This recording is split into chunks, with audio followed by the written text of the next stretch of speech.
আবু হায়াত মাহমুদ পরিচালিত, শাকিব খান অভিনীত এবার ঈদের নতুন ছবি পিস নিয়ে রিভিউ করব আজকের এই ভিডিওতে।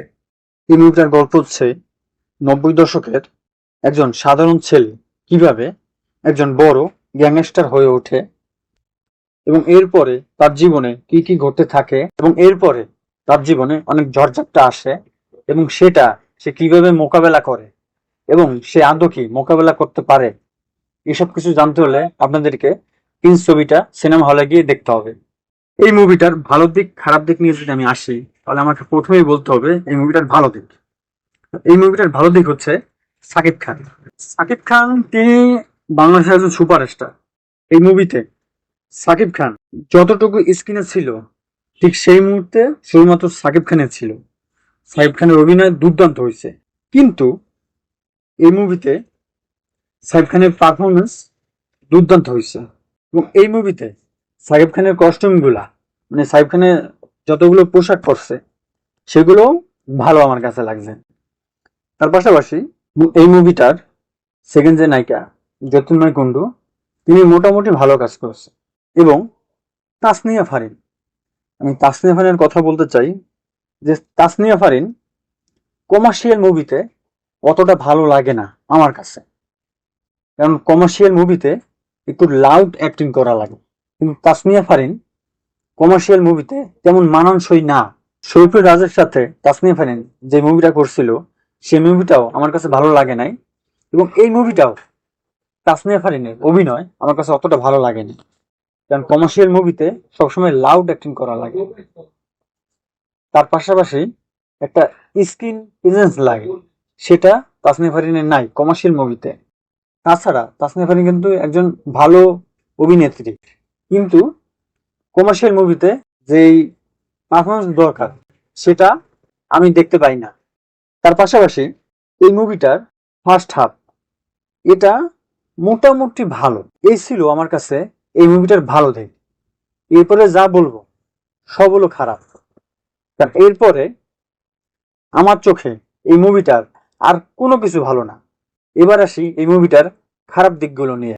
আমি প্রথমে কথা বলবো পরিচালককে নিয়ে। তিনি আবু হায়াত মাহমুদ, ভাই আপনি এটা কি বানাইছেন? পরিচালক হিসাবে আমার চোখে আপনি ফেল করছেন। কারণ আমি একটা সিম্পল ভাবে বুঝাই, আপনি আমাকে একটা জায়গা দেখাইতেছেন, আমি বুঝাই।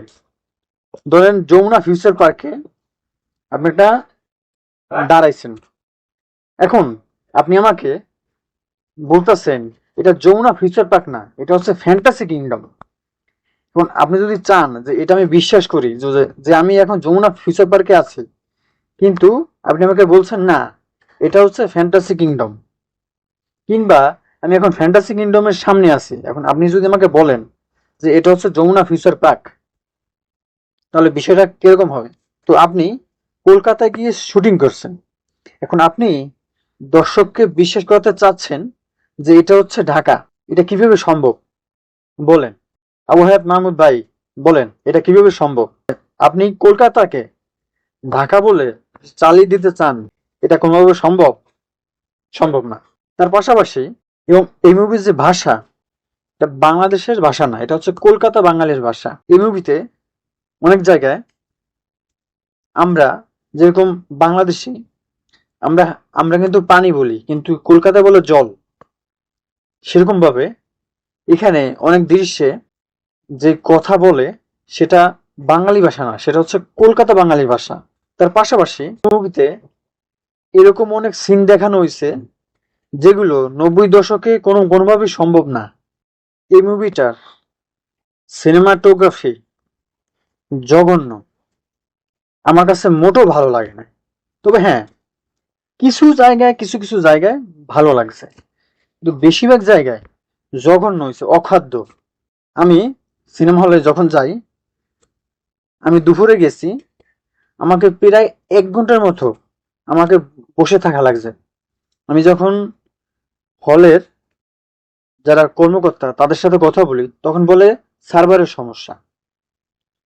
মানে 1 ঘন্টা আমার বসে থাকা লাগছে। এবং এই ছবির গ্রিন স্ক্রিন, মানে এই ছবিতে এত বেশি গ্রিন স্ক্রিন ব্যবহার করা হয়েছে যে আমি মানে শ্রদ্ধা হয়ে গেছি। মানে এতটা গ্রিন স্ক্রিন মানে আমি ভাবতে পারি না যে এত বেশি গ্রিন স্ক্রিন ব্যবহার করা হয়েছে। আর ভিএফএক্স, এটা আমি না বললেই মনে ভালো হয় যে এই ছবির ভিএফএক্স আমার কাছে জঘন্য হয়েছে। যখন টিজার মুক্তি পাইছে তখন ভিএফএক্স নিয়ে এতটাই কমপ্লেন ছিল, তারপরে তারা টেইলারই দেয় নাই। আমি একটা উদাহরণ দেই, এই ছবিতে অনেক গান ফাইট আছে। এই ছবিতে কিন্তু তেমন হ্যান্ড টু হ্যান্ড ফাইট নাই, সবগুলো হচ্ছে গান ফাইট। ভালো, আপনি গান ফাইট দিচ্ছেন, কিন্তু যে রক্ত, সেগুলো ভাই কি? কিন্তু আপনি একটা মানুষকে যদি মারা হয় তখন তার শরীর থেকে তো রক্ত বের হবে, সেই রক্তগুলো এতটাই দেখতে বাজে লাগছে, মানে অদ্ভুত দেখতে লাগছে।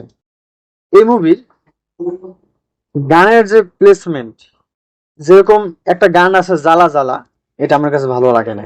তার পাশাপাশি এই মুভিতে একটা গান সম্পূর্ণ গ্রিন স্ক্রিনে করা হয়েছে, এবং সেটার যে ভিএফএক্স, সেগুলো তো কি বলবো আর, মানে আমার কাছে খুবই বাজে আর কি লাগছে।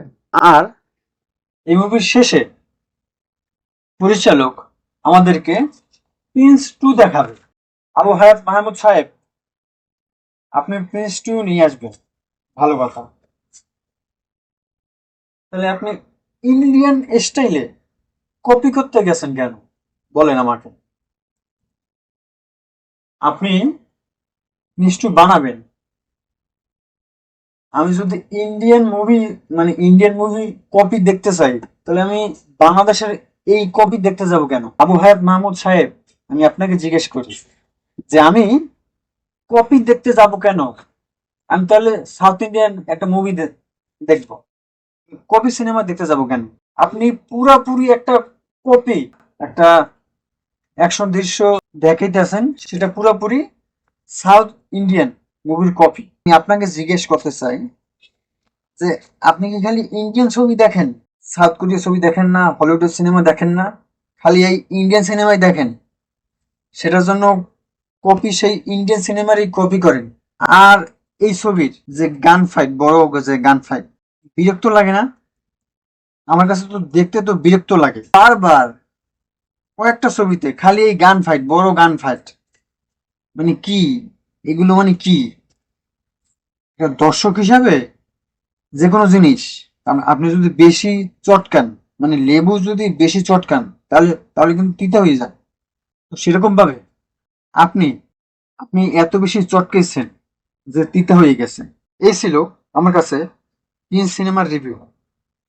আপনি যদি প্রিন্স সিনেমাটি দেখে থাকেন তাহলে আপনার মতামত কমেন্টে জানান। আর এরকম আরো ভিডিও পেতে চাইলে সিনেমার খোরাকের সঙ্গে থাকুন। সিনেমার এমন খোরাক পেতে চাইলে চ্যানেলটি সাবস্ক্রাইব বাটনে ক্লিক করুন আর বেল আইকন অন করে দিন। ভালো থাকবেন, দেখা হবে পরের ভিডিওতে।